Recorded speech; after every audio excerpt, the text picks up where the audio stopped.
Well, hello everyone, and thank you for joining us. To those that are joining us live for our 2023 Moms Agenda Bill Training Series continued. My name is Crystal McCauley. I'm very proud to serve as the Community Director for Mom Congress. If you are joining us here live, again, we welcome you to use the chat, raise your hand. If you have questions as we go, we'll have time for questions and answers at the end. And as a reminder, I will stay on if you have any personal business or more questions you would like to ask at the conclusion of our call as well. I'd like to welcome back Katie Collins of G2G. I will ask Katie to give another little introduction when I turn the floor over to you in just a moment. We're excited to be together today to learn about the Mothers and Newborns Success Act. You can go to the next slide, Ebony. So again, a little bit of housekeeping before we get started. Take a moment. This bill is the first one that we've trained on that is not bicameral, meaning that it only has one version in the Senate at this time. It does not yet have a House companion bill. So go ahead and I will drop the link in chat here to S964 that Ebony is so graciously opening up. You can have a look here and see if your senator is one of the two that is already listed as an original co-sponsor for this bill. So Senator Kaine, and there's the co-sponsors tab. Thank you. Lisa Murkowski of Arkansas is our co-sponsor. And I will go ahead and turn it over to Katie to give us some instruction on mothers and newborn success. Thanks again, Katie, for being here. Yeah, of course. And hi, Crystal and Ebony and all of our Mom Congress members out there. You saw me yesterday if you dialed into Healthy Moms and Babies. So my apologies that you get me 2 days in a row, but I'm excited to talk to all of you. My name is Katie Collins. I'm a vice president at G2G Consulting, where I work on health policy in particular in the government affairs space. I have a background in health policy. I spent 6 years in the Obama White House, concluding the time in the administration as part of then Vice President Biden's original iteration of the Cancer Moonshot Task Force. And then I continued to work with Team Biden as the program director at his Biden Cancer Initiative for several years after that, before working on congressional advocacy for the National Institutes of Health, specifically around federal funding for NIH and for biomedical research, across the spectrum. And that's what I did before I joined the team at G2G, where I work to connect mostly nonprofits, a few private companies, to government and help them work effectively with government to advance policy in their space. I am a mom. I have a 5-year-old and a 5-month-old and a Mom Congress member. So, being here to talk to you about Mothers and Newborn Success Act is meaningful to me as a mom and a member of this group. So thanks for having me. So we are here to talk about the Mothers and Newborns Success Act.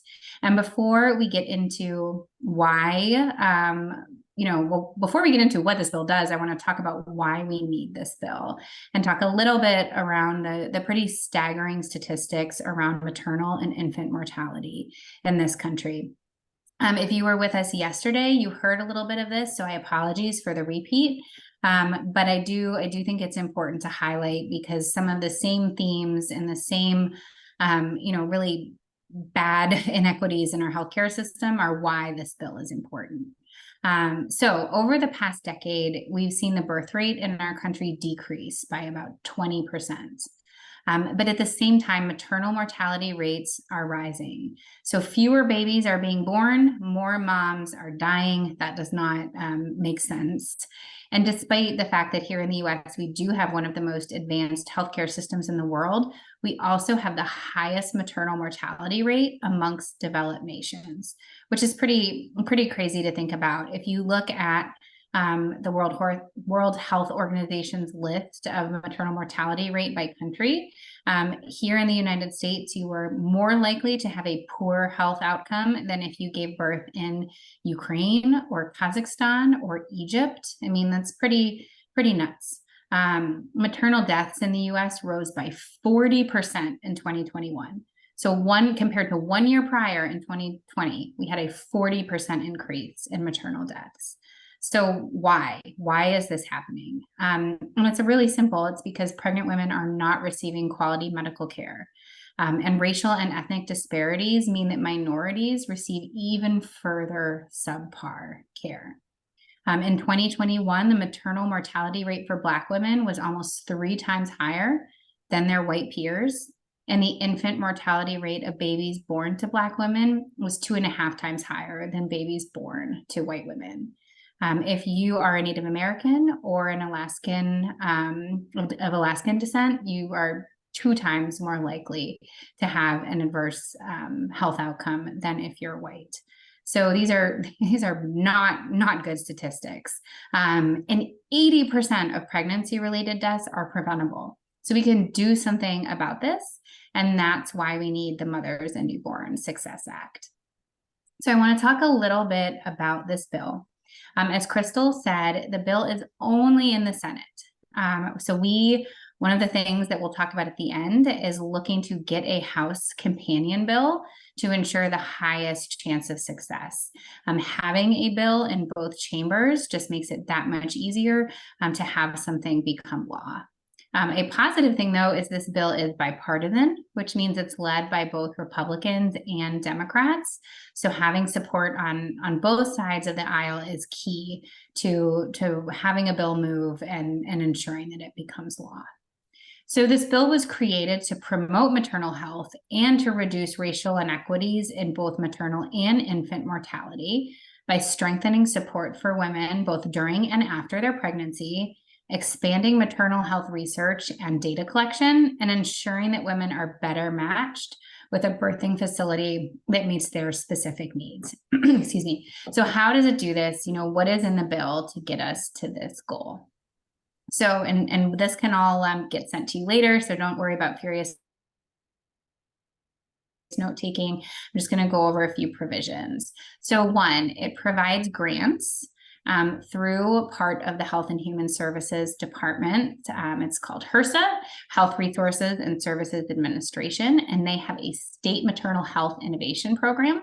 So it is dollars for this program to give out to the states to create and implement plans to address disparities in maternal health and improve maternal health outcomes. So that's money from the federal government going to the states to address disparities.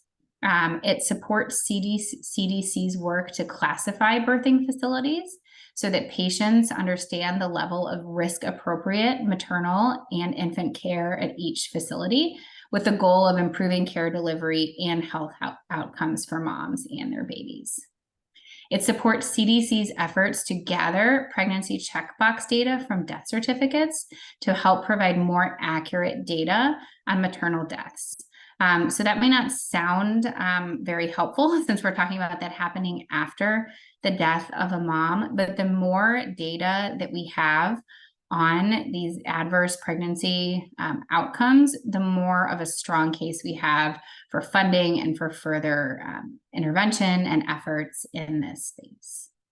On that data topic, it also supports CDC's data collection on maternal attitudes and experiences during their pre-pregnancy, pregnancy, labor and delivery, and postpartum period, with the idea that we can help states to ensure there's representation of communities of color and understand where do we have these gaps, where are moms experiencing discrimination and subpar care, and how do we address them? It would establish a pilot program through HRSA to identify and share best practices on maternal health with providers and patients. So that's education and awareness, coming again through the Department of Health and Human Services to educate providers on how we avoid these adverse outcomes. As a former NIHer, I think this is cool. It establishes a National Maternal Health Research Network at the NIH, which is the National Institutes of Health. That's where we do all of our federally funded biomedical research in the country.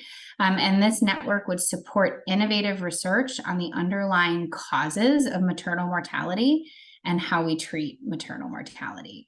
Women's health research is drastically underfunded when we think about the large amounts of dollars, around $45 billion go to the NIH each year. There are half of our country is women. I can tell you certainly that not half of our dollars are going to women's health research.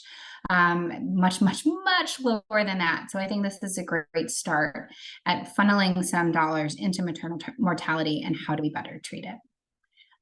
This bill would support HRSA's Rural Maternity and Obstetric Management Strategies program to improve access to care in rural communities, specifically maternal care in rural communities, including the use of telehealth. So telehealth has been a theme, before COVID, but really during COVID and post-COVID, as a way to get at patients, and in this case, moms or expecting moms who don't live close to a physician. They're not able, to get the obstetric care they need close to home. So how do we reach them in their homes to make sure they're getting the care? So that's what this program would promote.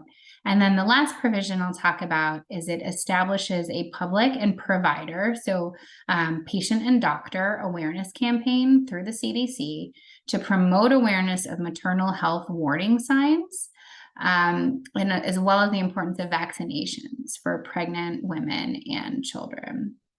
I had a baby recently. She's 5 months old yesterday. And I know that I was blasted with some of this information, what to look for in my body when I'm pregnant, what to look for in my body post-pregnancy. That's, once I'm sent home from the hospital, what do I need to be careful of? So again, I think this is access to care. I happen to live in a big city. I'm able to see my doctor. We want to be reaching women everywhere, no matter where you are, so that you have this information on what to look for in your own body to make sure that you are staying healthy, both during and after your pregnancy. Okay, I just gave a lot of information. So before we talk about what we're asking you to do folks have questions about maternal mortality, infant mortality, any of the things that I talked about?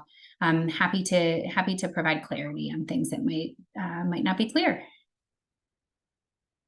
And feel free just to start talking. No hand raising or whatever needed. Thanks, Katie. That's greatly appreciated. Yeah. I'll just jump in here and say that I know one of the reasons that this legislation spoke to everybody who reviewed it before it came to the Moms Agenda was that it's really laser focused on disparities, line by line item throughout the bill. Oh, here we go. Erica has a question. This overlaps with yesterday's bill quite a bit. Can they be combined to succeed? And that was going to be my question was, could you call out some of the differences? Because a lot of people who are coming to advocate, if you're in the maternal and infant health lane, these will be two bills you're interested in. So yeah, could you give us some insight to how they're different and or to Erica's point about the best route for success with any overlap? Yeah, I mean, I was lucky enough to work with Crystal and Ebony on putting together what bills we're going to be advocating for. And these two I kind of considered to be umbrella bills across the spectrum of maternal health. So in that way, they are similar. They're wide ranging. They cover a vast array of, pieces of the women's, the maternal health and the infant health spectrum. The provisions are different. And that's kind of just the nature of the beast. Let's see, so this bill is only in the Senate. The Healthy Moms and Babies that we talked about yesterday is bicameral, so in House and Senate. So it wouldn't surprise me if that Healthy Moms and Babies is one that's going to move a little bit faster. So yes, theoretically, they could be combined. And, if I don't know how involved folks are in what's going on in Washington, or if you've heard of the Momnibus package, but that is a vehicle that the Black Maternal Health Caucus has used to lump some bills, not these particular bills, but some bills together. The bigger the bill, the more things there are for people to be able to object to. So oftentimes having them be separate avoid some of that. There's only so many lines to scrutinize. And so things can move a little bit easier when they're smaller and discrete actions. The other reason that or a reason that could be used to keep them separate is the cost. So the more you combine together, the more the cost of that bill or the dollars spent associated with that bill rises. So sometimes pulling them apart, again, can make them a little bit easier to move forward, or especially to convince Republicans, who are often the more cost-conscious party, that it's an easier spend. So, yeah, of course, Erica, you're not wrong that they're similar. And if it were me and you're going into your office and you're advocating for both of these bills, I wouldn't get too bogged down in worrying about what that difference is. These are both bills that promote the health of the mother and the baby. And I think what's really special about this Mothers and Newborn Success Act is the extreme laser focus on addressing disparities. Thanks so much, Katie. That's really great. Great overview. And like you said, not getting bogged down sometimes is just saying, like, look, you could pick and choose either one of these. One of these bills is going to do, really, really wonderful things for moms and babies. So thank you very much. If you like, we'll turn it back over to you to give us an idea of asks. Yeah. And I was just going to say, if you like, what you can say is, if you get positive reception when you're talking about one of these bills, that's great. If you like healthy moms and babies, I think you're going to like Mothers and Newborn Success, or the other way around. I think if somebody's excited about one, they're likely going to be excited about the other. Okay, so what are we asking for you to do? So turning just back to Mothers and Newborn Success, we want your senators to co-sponsor this bill. So all they have to do is add their name. They would reach out to, and you don't really need to get into the nitty-gritty of this, but your staffer that you're meeting with will know, I'm going to reach out to that lead sponsor's office, and I'm going to add my boss to the list of sponsors. So the more co-sponsors, the higher the likelihood of passage. It shows broad support. If you look at a bill, and you've got, in the Senate side, you've got 20, 30 members signed on, that shows that this is something that a wide variety of senators are interested in and has a greater likelihood of passage. Now, since there is no House bill, this doesn't mean we don't want you to talk about it with your representative. I think it's perfectly legitimate to say, hey, I want to tell you about this bill. It's only in the Senate right now, but as you know, having a House companion bill would be great for the success of this bill. Would you be interested in leading a House companion bill? You're not likely to get a yes, I'd say, right off the bat, but put that out there, especially if you have a rep that cares about disparities, that's in a rural area, that cares about access to care. I mean, this is something that makes a big difference there. So it never hurts to ask. You will not be being too pushy. There have been people way pushier than you. So please feel comfortable to say, would you consider leading a House version of this bill? Yeah, and Katie, to your point there, I was just going to say that it's a good opportunity for me to insert a reminder that as a Mom Congress member, you have the muscle of Mom Congress behind you, right? We're going to offer you the bill trainings. We're going to give you the language. We can help provide support in a wide variety of ways, but you own the relationship with your legislator's office. You're the constituent, and you hold all the power of that relationship. So if you feel like, hey, I think I'm in enough with my House of Representatives member that I think I could be the person to help shop for this bill, we are here to support and help you. I keep thinking, just shoot your shot, ask them, tell them this means a lot to me. And we've been searching for a bill that's really laser focused on the disparities faced by, marginalized communities, rural communities. And if you think that your House of Representatives member could be the one to get it off the ground, we can help find a partner. If you have the Republican, maybe we can find another member who has the Dem and put them together. So anything you can dream up when it comes to that sort of ask, let us know. And Mom Congress is here to support you. And Crystal, you just hit on the key word, constituent. So you are meeting with your representative, with your senators. You are their voter. You are someone that keeps them in office, put them in office, keeps them in office. So it is their job to listen to you in particular. And so please, know that power when you walk in, and know the power of your story. I'm guessing, I don't know everyone personally on this call, but there's a reason that you're here, that you have a story to share, that policy change in the maternal health space is important to you for a reason. And so to the extent that you're comfortable, please share your story with your representative, with your senators. That's what really makes the difference, is hearing the personal experiences of their constituents. That's such a great reminder, Katie. Thank you very much. Yeah. I want to open the floor back up one more time and ask if anyone has questions. You'll all get to meet Katie if you're coming to DC in person. She's going to be there alongside us. I hope I am not going to be there, Crystal. I am no Liz. So Liz Powell, Liz my is colleague and the founder of our firm. She's wonderful. Liz will be there in person. I am, there's Liz. She's in pink, my favorite power color.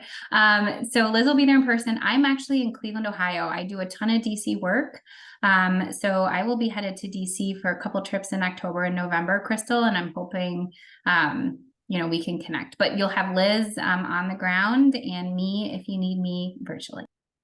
I had high hopes of seeing you and the baby. Well, yeah, I've got a little one, and we are just coming back from vacation on Sunday, which is why Monday is a little tough for me to get to DC. But we'll twist your you arm. will be seeing me, not to worry. Well, we look forward to seeing you, Liz, and Katie. We thank you so much for your expertise. Oh, thank you. Again, I will be staying on after the end of the call here. Ebony, if you want to put up on the screen, I'm just remembering that we have a reminder for everyone that if you are registered to join us in DC, we do ask that you secure your House of Representatives meeting.